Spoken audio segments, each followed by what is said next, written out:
am home in Australia.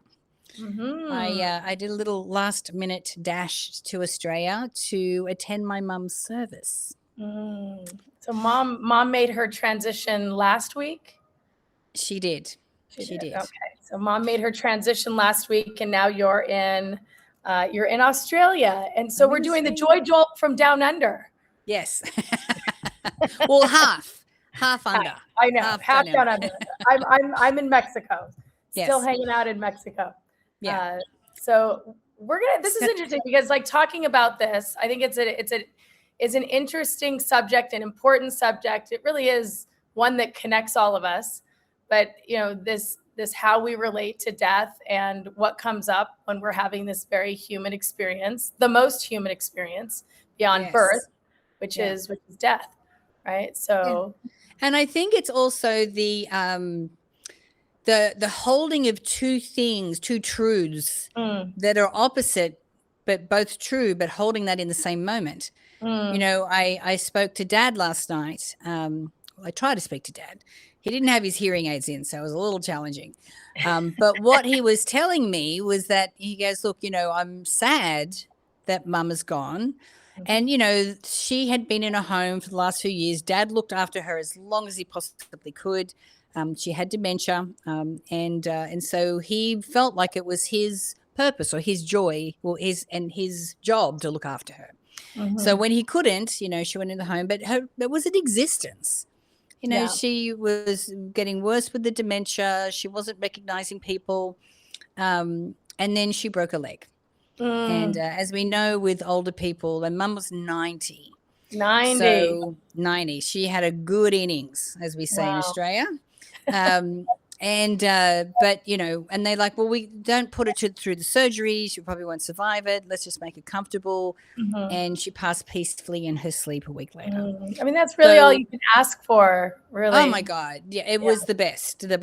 But Dad is torn because but he goes, I'm really happy that she's gone.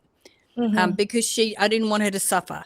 But he struggles with the guilt Yeah. of thinking that or saying that, Yeah. you know. Yeah. And Holding all for of that, right? Holding all of that's really difficult. That deep sense of loss, that deep sense of kind of just almost relief, like, yeah, ah, like how yeah, am I feeling this when this is happening? And so I think that's part of joy is holding yeah, it all, just yeah. opening yourself to all of the feeling, all of what you're feeling. You know? Yeah, and even for me, I mean, it's a different situation. I've done a lot of work around my mum. Mm. We had a very tumultuous relationship when I was younger. Mhm. And a lot of the work that I've done, and especially around the reframe of that situation, Yeah. because she was, quite abusive and everything when with all of us, but my sister and I, especially when we were younger. But I realized how that experience for me helped me to become more resilient and more Mhm. independent and Mhm. stronger and Yeah. ambitious and all of these things Yeah. that helped to propel me to this life. And I know someone said to me the other day, they go, oh, how are you feeling about this? Knowing, what your story is. And I go, well, honestly, I've done the forgiveness work. I've actually spoke to her about it. We've exchanged I love yous. I feel complete with all of that. And even though that was my situation, it did not hold me back at all in my Yeah. life. Yeah. Like, Yeah. if Yeah. anything, it Let's helped put me. emphasis on not at all. And you're, you know, Yeah, I mean, and look at it's the incredible profound. life I have. Yeah. Yeah, absolutely. And I mean, we really are, and all of us, no matter what our background is, we are really the story we tell. Because Yes. because even I mean, what's even weird about the idea is like what you experienced, it was real, but it doesn't exist anymore. And what Right. makes it real is how you relate to it in your present moment. And so if you're relating to it from the space of the pain and the hurt and then it brings all that pain and hurt and sadness, forward. Or if you're thinking about, I want to relate to this in a way that I want to feel empowered and I want to feel complete. And I desire to be able to move on. And then you'll bring that forward. and you Yeah. can, so it's really interesting. It's like we really are the story that we tell. Yeah, and I think too, it's most of the time when you really think about the story that Mm-hmm. you're telling it from the version of the 5-year-old or the 4-year-old. Like your story hasn't changed, Yeah. over the years.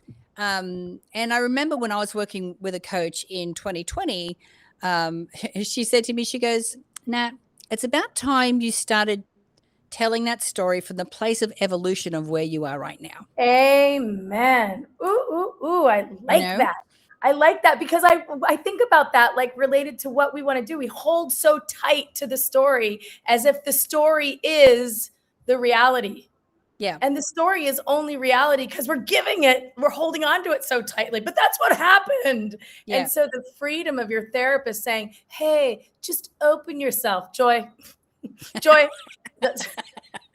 So the process of healing is just opening yourself to tell a different story, opening yourself to know that the reality that you might be carrying forward isn't the only reality, right? And so what's interesting, and I'll say this to you as somebody whose mom's been gone for 20 years, I am super excited about the relationship you get to have with your mom moving forward. Right.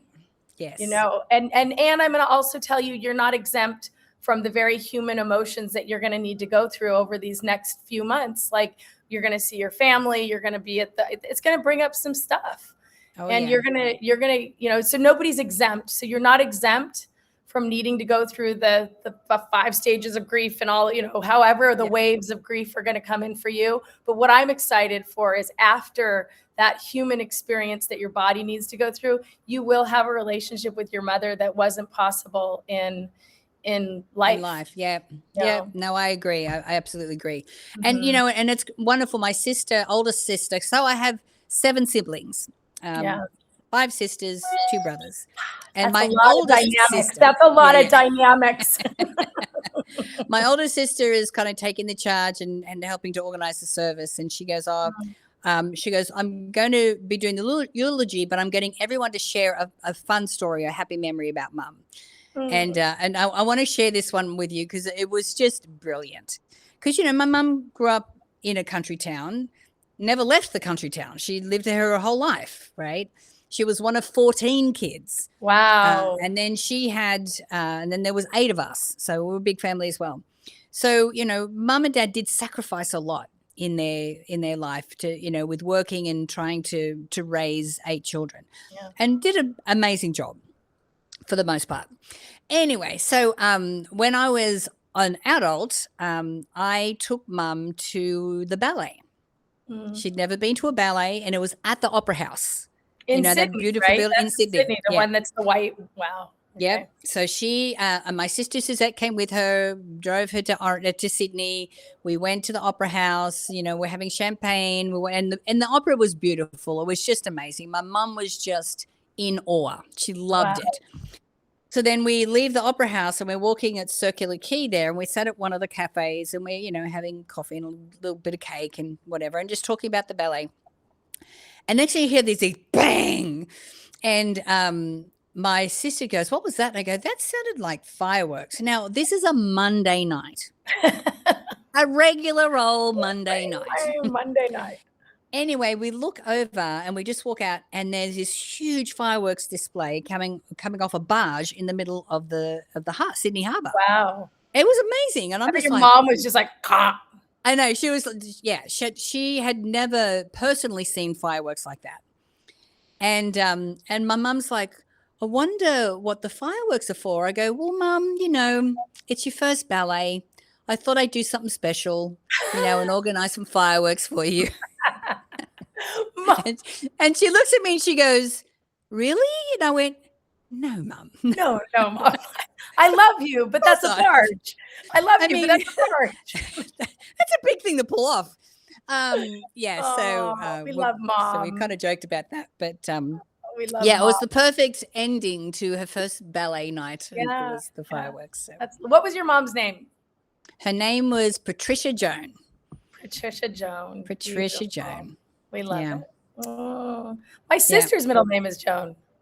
Yeah, there you go. I didn't know that. Another little connection. And and if there's anything that I can that I loved about my mum is that she was always finding ways to bring joy, even especially if it didn't cost anything. Yeah. Okay.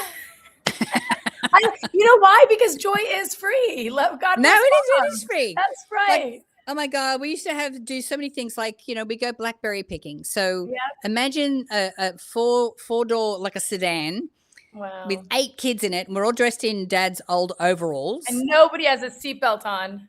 Well, no, not with that many people. And we drive, and then we pull up at someone's property. Like, we live in the country, and lived in the country. And that all these kids pile out of the car. They would grab a bucket each. We jump the fence. We run over, and then we're in the big blackberry bush, and we're picking blackberries. And we come up with buckets of blackberries.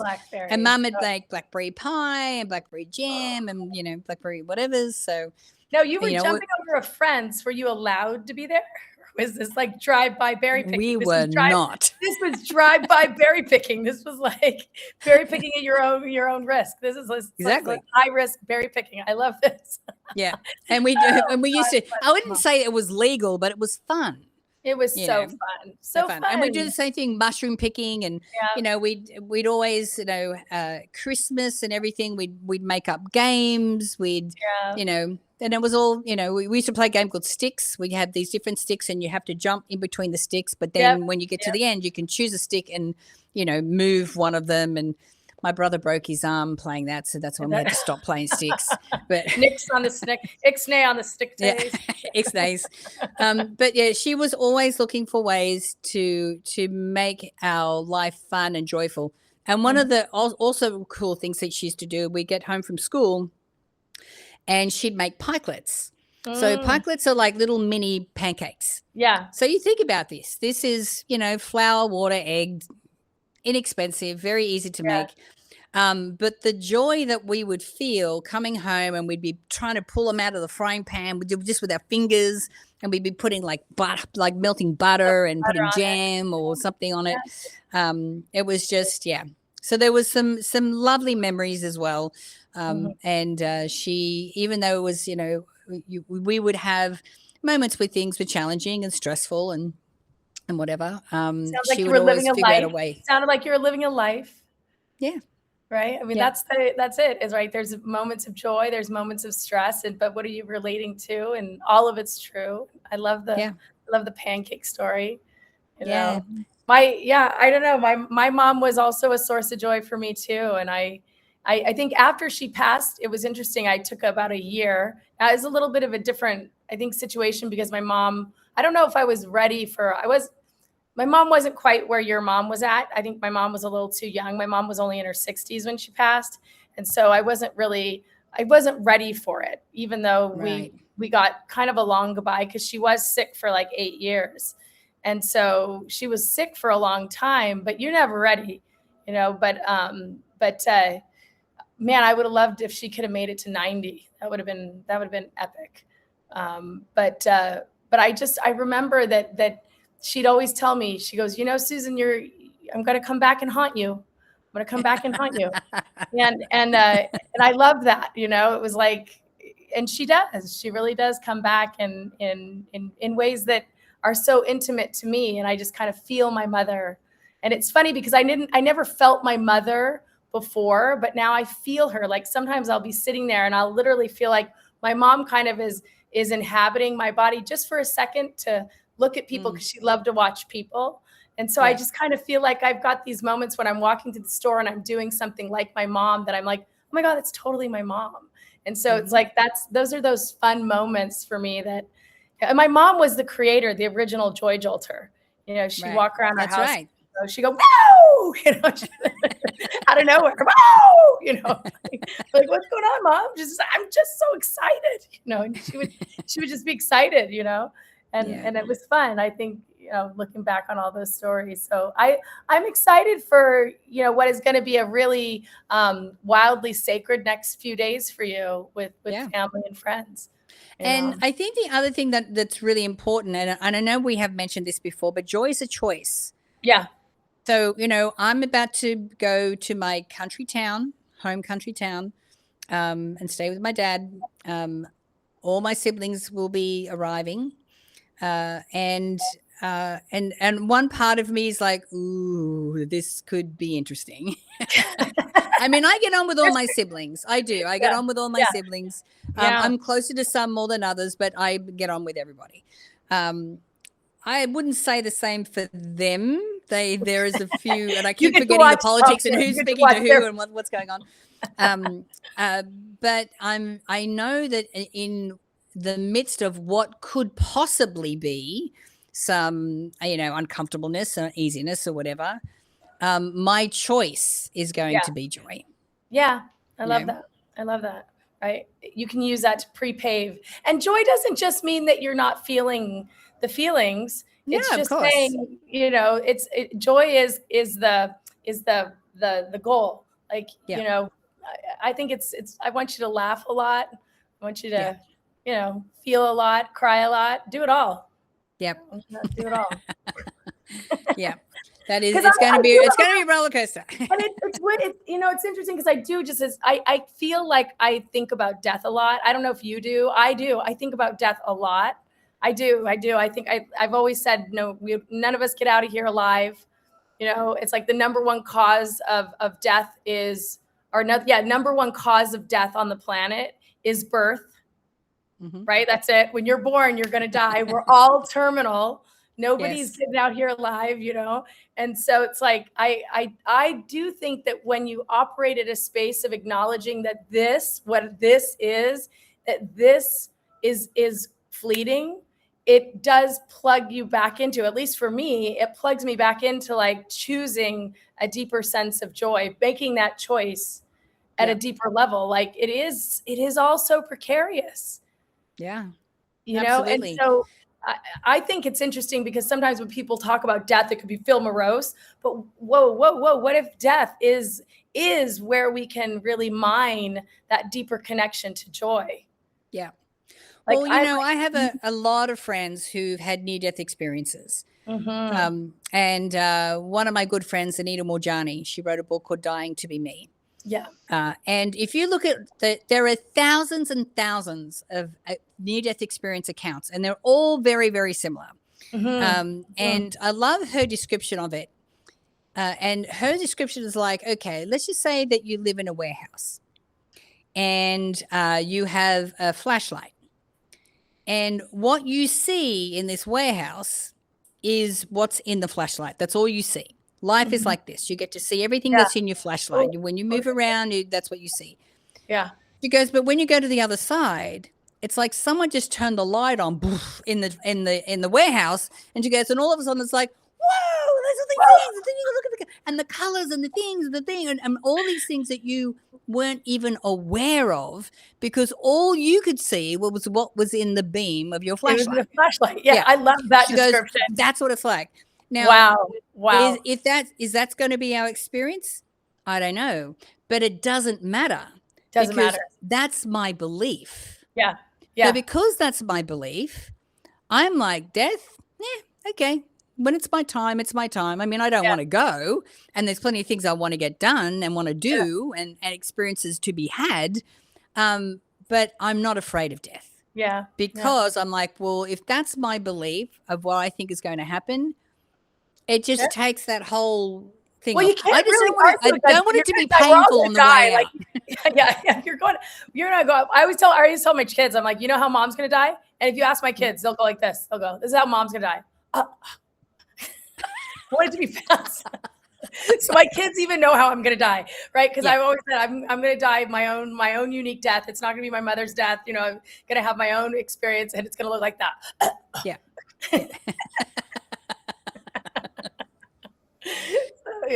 Yes. I know. I always say it's going to be something spectacular. Mm-hmm. Although I feel really bad. I don't know if you've seen in the news about the bungee jumping in Brazil. Oh my God. That is crazy. Yeah. Yeah. So for those of you who haven't seen the news or haven't been online this week, there was a bungee jumping thing down in Brazil, and these three guys had had the girl up, in a horizontal position, and threw her off, but they had forgotten to attach her to the bungee. I can't even, and nobody checked, and it was sitting right there. You could see it in the video. Yeah. Like that was, checked. Yeah. So I'm just, and I've been talking to a few people about it. I go, my hope for her was that she blacked out halfway down.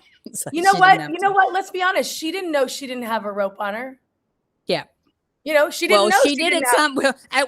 She would have realized at some stage, like a really, really tiny fraction of the second, when she realized, oh, I'm not going to make my way out of it. But she thought she had a rope on. So I think she thought she was going to be safe in that experience. But there's I also think about that one woman who was sitting in row 23A on the Southwest airline, or one of the airlines, and something hit the fling boom, and it broke her window, and she got sucked out. Everybody else is okay. And I think about that. That's a crazy experience, right? Crazy. You were handpicked by God, in that moment. So it's a crazy thing. We've got some guests joining us. Just kind of catch you up. Natalie lost her mom this last week, and so we're talking a little bit about death, and we're talking a lot about joy, and we're talking about how both can be true. The sadness, the upset, the loss, and the joy can all be true at once. In the same moment. Yeah. In the same moment, in the same body, in the same soul. Yeah. We can, I think, and I honestly believe that this is a skill that we really want to be able to, as human beings, get more comfortable with being able to do, because there are a lot of things happening in the world right now. Well, I think when it's acute, when someone dies, when someone's diagnosed, when it becomes acute, then we start practicing the very skills we should be practicing before it becomes an emergency. There's and that life just by itself is worth practicing for. These skills of learning to think the empowered thought, to choose the empowered story, to pivot towards joy, to take an intentional deep breath in and just open yourself, practicing those things when it's not in kind of a life or death situation. Yeah, I agree. So we will have an announcement coming out pretty soon. We're excited. We are very excited, because we are in the midst of organizing an incredible retreat. Yes. In Pamul, down in Playa del Carmen, because what we've realized is that shit's not calming down anytime soon. So let's go get some real joy. And so for us, we find it's really important that I think for a lot of us, and I know this was important for me, is to be able to create a space where we can have a reset. Get our nervous systems back down to being regulated, and then having the tools so that when we go back into that crazy, crazy world and our crazy, crazy lives, we have the ability to handle it and manage it and navigate it in a much more calm and easy way. And that is our plan. So excited to talk a lot more about what is coming in October 2026. It really is about real joy and real connection. And we're doing it in a real space. We're not going to go to some all-inclusive that is just, cookie cutter. It is going to be an experience that's going to anchor you back into yourself. So we're excited to share more information about that. And Nat, we love you. I love you. You're in the most real space that there is right now. So go be with your family and love your family. And thank you for being with us on the Joy Jolt this week. I know you didn't need to do this, but I know that you love this work. So I do. This is my reprieve. This is my joy. I love doing this, and I love doing it with you, honey. I love it too. So we're going to go into a little bit of a deeper conversation. We've got a couple things that we want to share with our paid subscribers. If you're not a paid subscriber, or if you're not listening to us on Substack, please visit us at thejoyjolt.com. You can subscribe. You can share a jolt with a friend. You can become a jolter. We do these podcasts every week just to remind you that your joy is important. You are important. Your joy is and it's important. worth fighting for. All right. Well, we'll see you hopefully in a deeper conversation. Until then, I'm Susan Patrick. And I'm Natalie Ledwell, and we'll see you next week. Joy Jolt!